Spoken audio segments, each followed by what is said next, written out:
WhatsApp students, पिछली video में हमने कॉन्सेप्ट पढ़ा था यूनिफॉर्मली एक्सेलरेटेड मोशन का और हमने इक्वेशंस डिराइव की थी एक्सेलरेटेड मोशन की v is equals to u plus a t, v square is equals to u square plus 2s और s की डिस्प्लेसमेंट की इक्वेशन थी ut plus half a t square.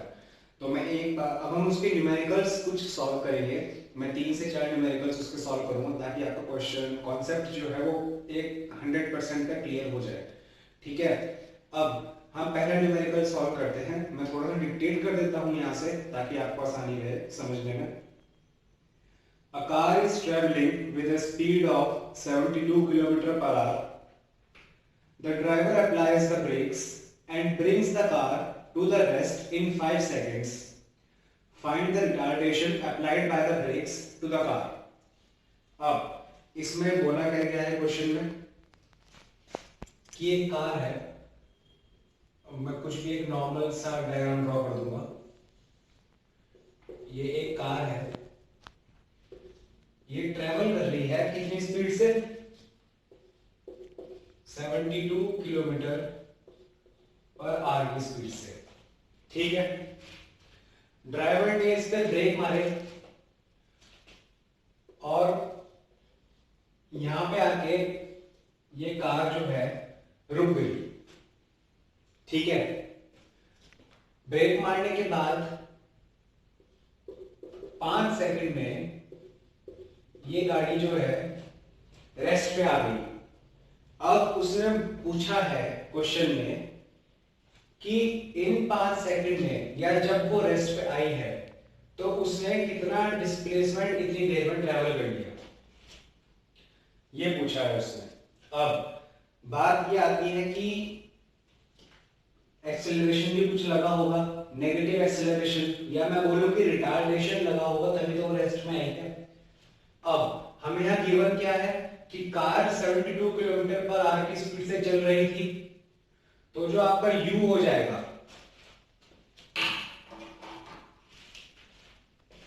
जो u होगा आपका वो होगा 72 किलोमीटर पर आवर।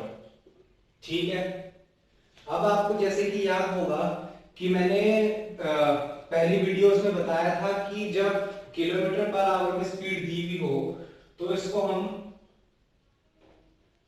5/18 से मल्टीप्लाई करें तो वो मीटर पर सेकंड में कन्वर्ट हो जाती है, जो कि इसकी ऐसा यूनिट है। तो u की वैल्यू क्या हो जाएगी? 72 इंटू 5/18। तो आंसर क्या आएगा? 18 4 जा 4 इंटू 5 20 मीटर पर सेकेंड। ठीक है, ये आ गई u की वैल्यू। अब गाड़ी 5 सेकंड बाद रेस्ट पे आ गई, तो रेस्ट पे जब बाद में आई तो उसकी फाइनल वेलोसिटी क्या होगी? 0। ठीक है, अब एक फॉर्म इक्वेशन होती है v is equals to u plus a t. ठीक है, यहां v की वैल्यू हम रखेंगे 0, u क्या है? 20 मीटर पर सेकेंड। अब एक्सेलरेशन जो लगा वो हमें यहां पे निकालना है और टाइम क्या है? 5 सेकंड में रुका, तो इसकी वैल्यू क्या हो गई? 5a is equals to -20। तो a की वैल्यू क्या आ गई आपकी? -4 मीटर पर सेकेंड स्क्वायर।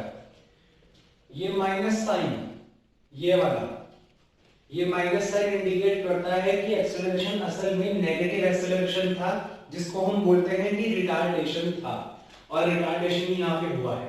अब a की वैल्यू तो हमारे पास आ गई, t हमें पता है 5 सेकंड है, u भी हमें पता है क्या होता है।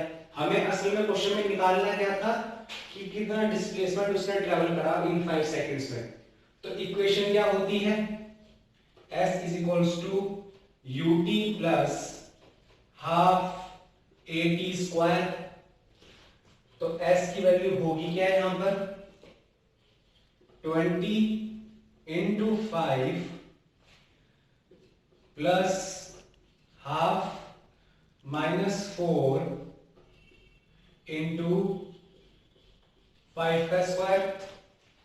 ठीक है, तो क्या आया इसका 100, ये माइनस बाहर आ जाएगा, 2 से डिवाइड हो गया, 5 का स्क्वायर 25 इंटू 2 50। तो आंसर क्या आया 50 मीटर्स। तो कंक्लूजन हमारा क्या निकला कि जो कार 72 किलोमीटर पर आवर की स्पीड में चल रही थी, ड्राइवर ने ब्रेक मारे, 5 सेकंड बाद वो 50 मीटर चलने के बाद और 5 सेकंड में वो बॉडी जो है, कार जो है वो रेस्ट पे आ गई। ये था एक न्यूमेरिकल। आई होप आप लोगों को समझ में आया होगा। चलिए नेक्स्ट न्यूमेरिकल पे बढ़ते हैं।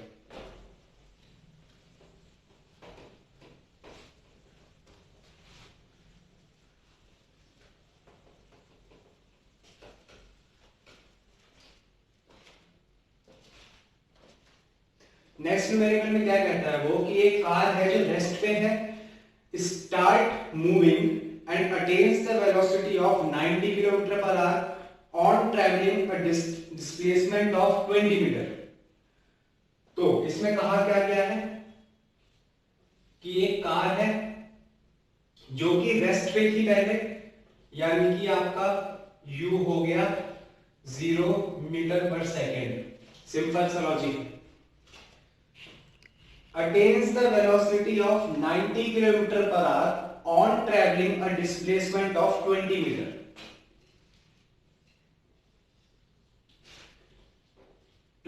मीटर चलने के बाद इसने स्पीड अटेन करी 90 किलोमीटर पर आवर की। तो जाहिर सी बात है ये v हो गई, इनिशियल वेलोसिटी ये थी, फाइनल ये थी, फाइनली उसने 90 किलोमीटर पर आवर अटेन कर ली। तो क्वेश्चन में पूछा है कि इस कार का एक्सेलरेशन जो है वो क्या है और कितने टाइम में ये 20 मीटर चली, ये पूछा है उसने। तो गिवन आपको u है, s है और v है, ठीक है। तो इक्वेशन होती है v square is equals to u square plus 2as, ठीक है। अब आपको तीनों इक्वेशंस में से वो इक्वेशन पहले उठानी है जिसका सबसे ज्यादा सिग्निफिकेंस हो क्वेश्चन में।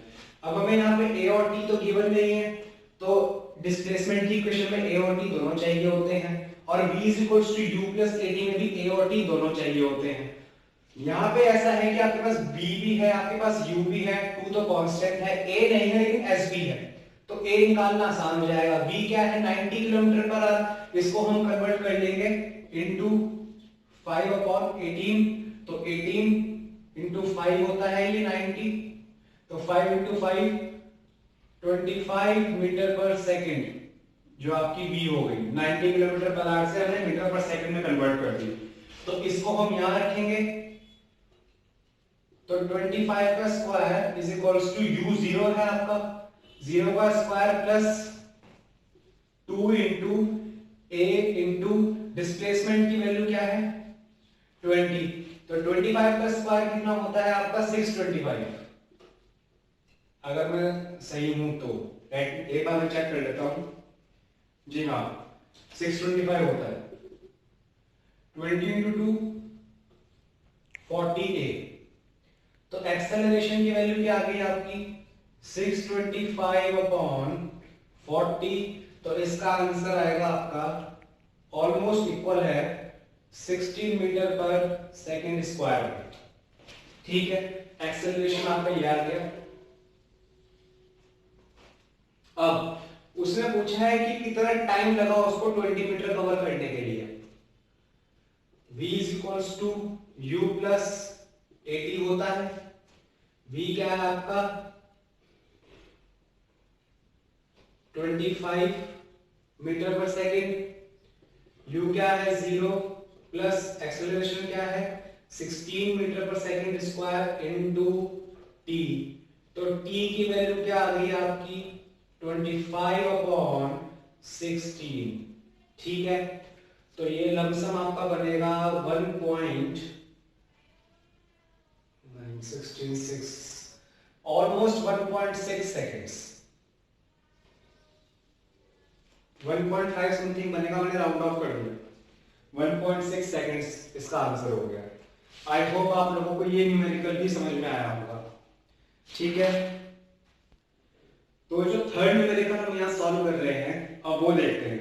थर्ड न्यूमेरिकल में कहा क्या गया है कि एक जेट ट्रेन है, जेट ट्रेन या बुलेट ट्रेन जिसको आप बोलते हैं, वो स्टार्ट करती है रेस्ट से with an acceleration of 3 metre पर सेकेंड स्क्वायर।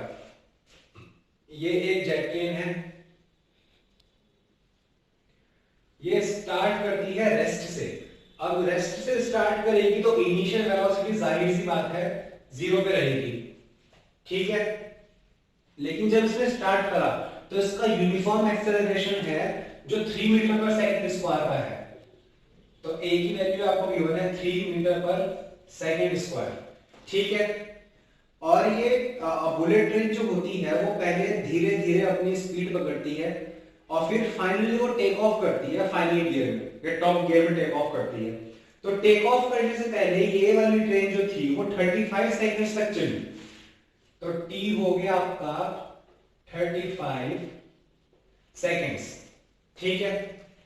अब इस क्वेश्चन में ये पूछा गया है कि जो इसकी टेक ऑफ वेलोसिटी थी, यानी कि जब ये कुछ डिस्टेंस चलने के बाद इसने यहां से फाइनली टेक ऑफ किया, अपनी स्पीड बढ़ाई, तो इसकी वो स्पीड थी क्या, यानी कि हमारे केस में वो स्पीड इसकी फाइनल वेलोसिटी हो जाएगी।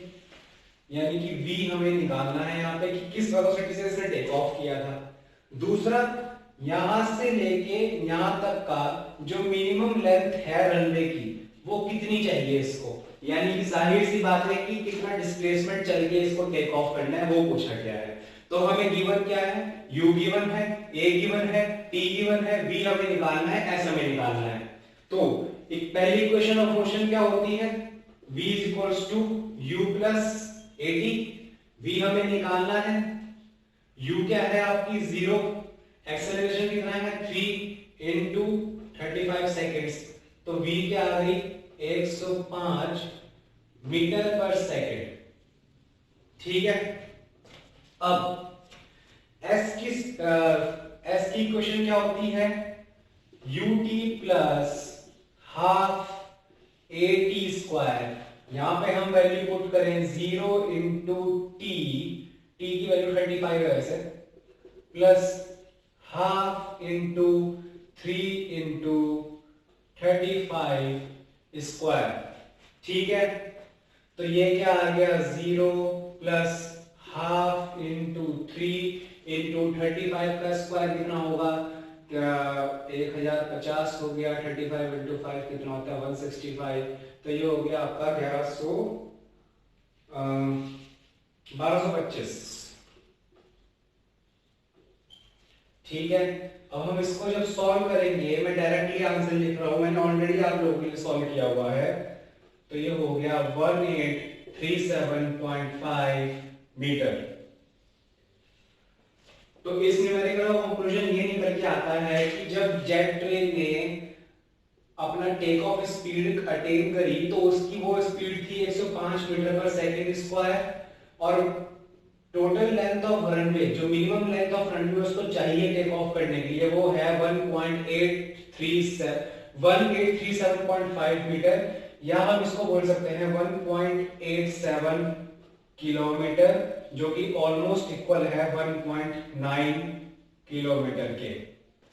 ये न्यूमेरिकल पे हुआ खत्म।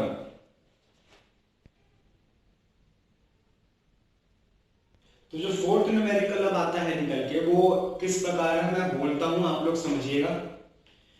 अ motor car starts from rest and accelerate uniformly for 10 seconds to a velocity of 20 metre पर सेकेंड, ठीक है। एक यूनिफॉर्म कार है, starts from rest, attains acceleration of velocity of 20 metre पर second after travelling for 10 second, ठीक है।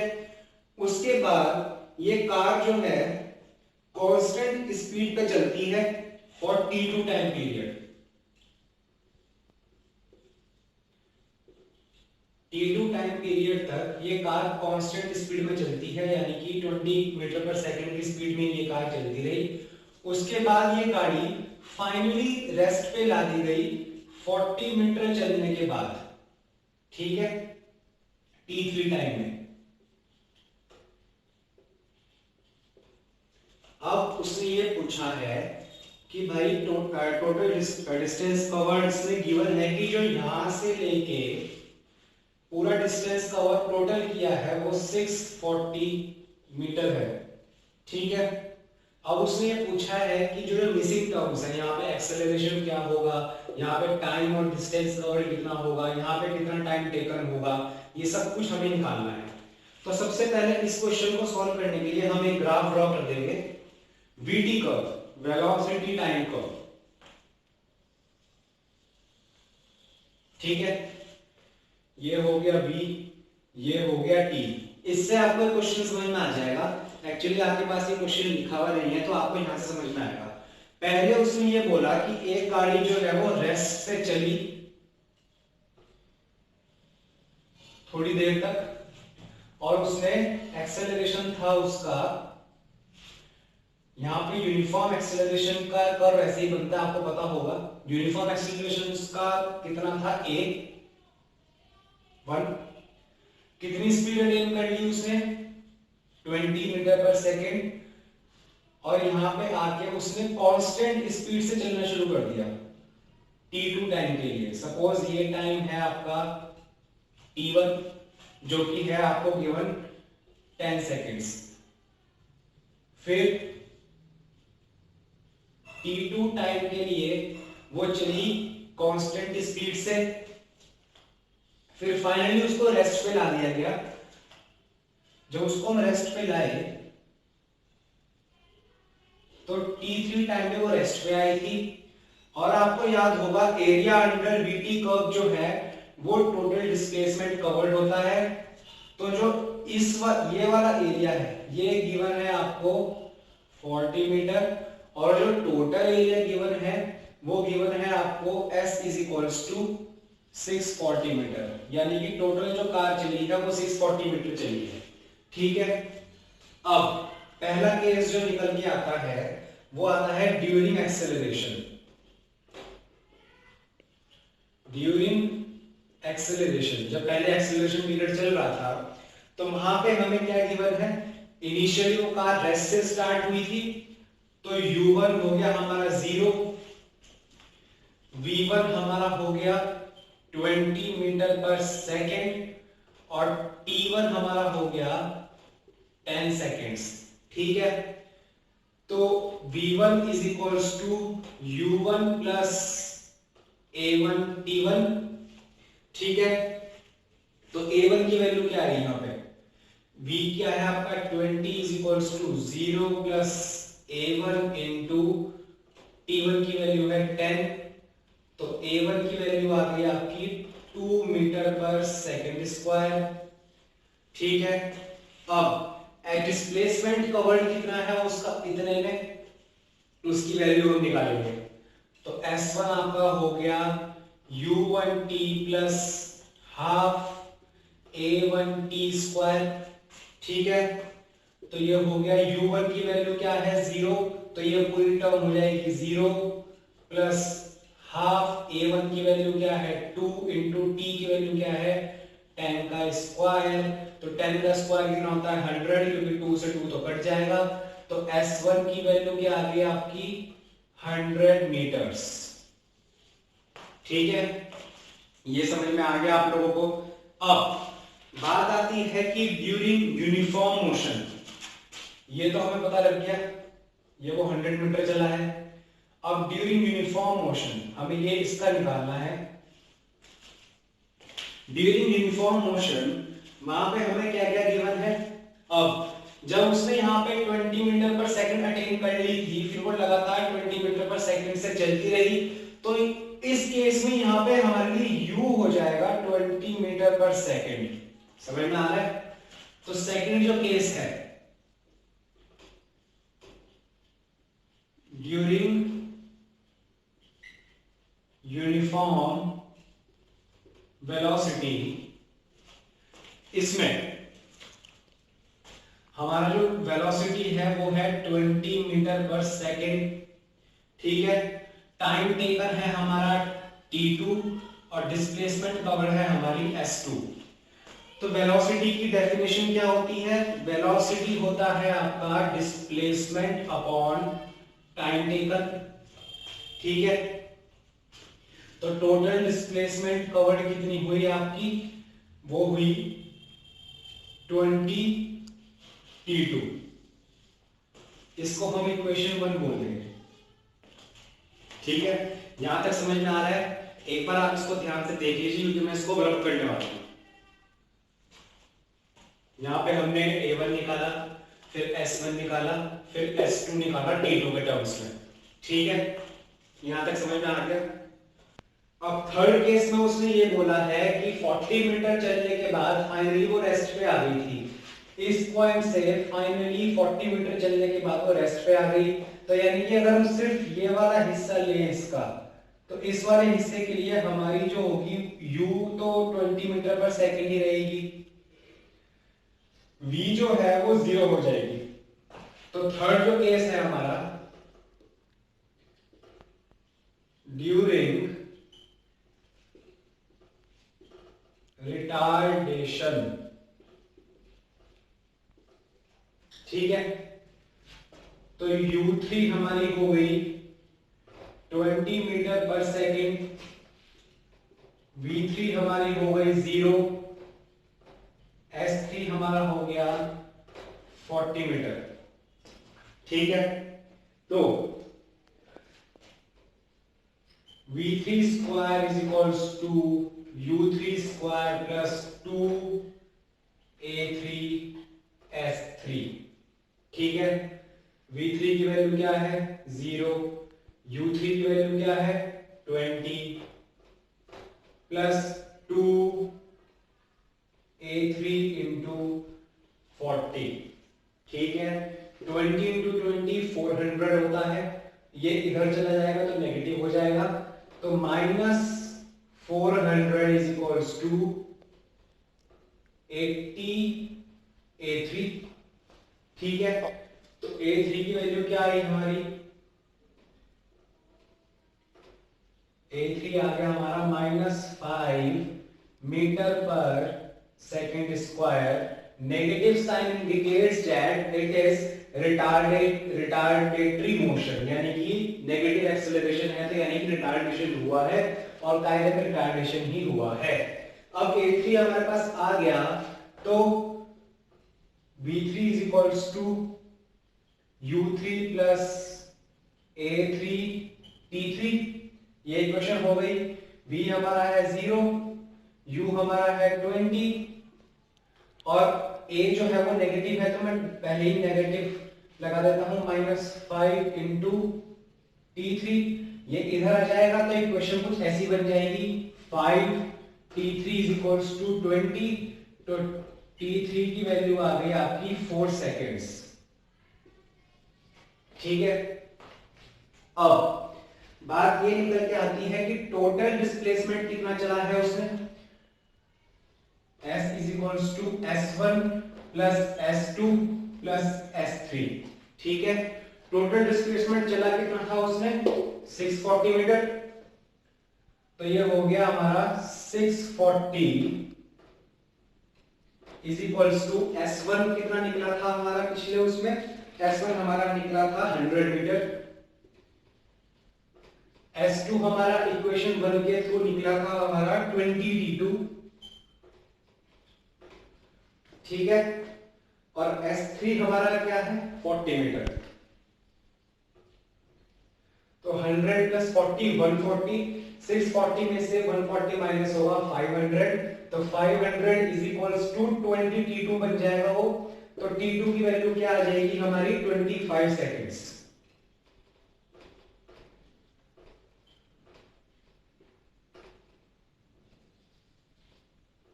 तो total displacement तो था ही हमारे पास। अब t2 की वैल्यू अगर हम इक्वेशन 1 में रखें, इक्वेशन 1 क्या थी हमारी? s2 is equals to 20 t2 थी, अगर आपको याद होगा ये इक्वेशन 1 थी हमारी। यहाँ पे अगर हम t2 की 25 सेकेंड रखें इनटू 25 कर दें अगर, तो ये आ जाएगा 500 मीटर। ठीक है, ये हो गया। S2 भी आ गया हमारा, T2 भी आ गया। अब टोटल टाइम टेकन क्या होगा हमारा? टोटल टाइम टेकन है हमारा T3 plus T2 plus T1, तो कितना हो गया? 10 प्लस 25 प्लस 4। तो टोटल टाइम टेकन T जो हुआ वो हुआ हमारा 39 सेकेंड्स। ये न्यूमेरिकल भी हुआ खत्म। तो जो नेक्स्ट टॉपिक आता है हमारा पढ़ने का, वो आता है मोशन अंडर ग्रेविटी। हमने सिर्फ 4 न्यूमेरिकल सॉल्व करे हैं यूनिफॉर्मली एक्सेलरेटेड मोशन के। बाकी के न्यूमेरिकल्स आप एनसीईआरटी से खुद सॉल्व कर सकते हैं। सिमिलर काइंड ऑफ न्यूमेरिकल्स हैं, ग्राफ भी इंक्लूड है, इसलिए मैंने एक क्वेश्चन आपको ग्राफिकल रिप्रेजेंटेशन से भी समझा दिया। ना समझ आए तो डू लेट मी नो। अब जो नेक्स्ट टॉपिक आता है वो आता है हमारा motion under gravity. Motion under gravity होता क्या है कि जो भी मोशन जो ग्रेविटी के इन्फ्लुएंस में हो रहा है बॉडी का, वो मोशन अंडर ग्रेविटी है। हमने इस पेन को ऐसे यहाँ से छोड़ दिया तो ग्रेविटी जो है इसको अपनी तरफ खींच लेगी। हमने इसको यहाँ से फेंका तो ये वापस इसीलिए आएगा कि क्योंकि ग्रेविटी उसको पुल डाउन करेगी। तो पहला जो केस मोशन अंडर ग्रेविटी का आता है वो आता है कि जब बॉडी जो है आपकी फॉल डाउन, ऊपर से नीचे गिर रही है, यानी कि वर्टिकली डाउनवर्ड्स उसका मोशन है।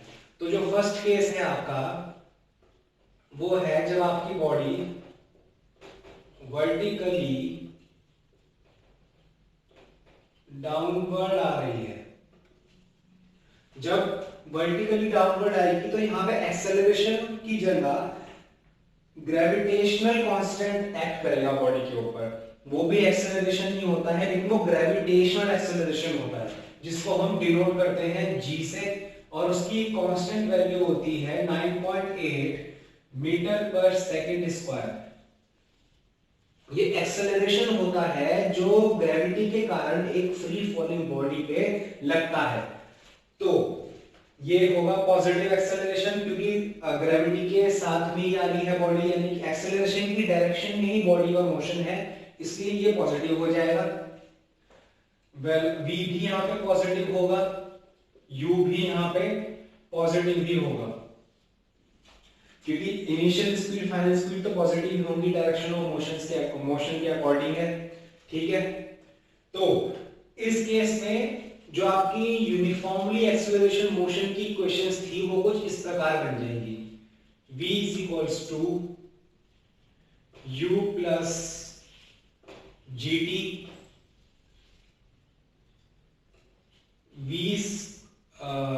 v square is equals to u square plus 2gs। ठीक है, और तीसरी इक्वेशन क्या बनेगी आपकी? s is equals to ut plus half gt square. Acceleration due to gravity ने रिप्लेस कर दिया। ये तो हो गया वर्टिकली डाउनवर्ड का केस। सेकंड केस जो आता है आपका वो आता है अगर बॉडी आपकी वर्टिकली अपवर्ड ट्रेवल कर रही है।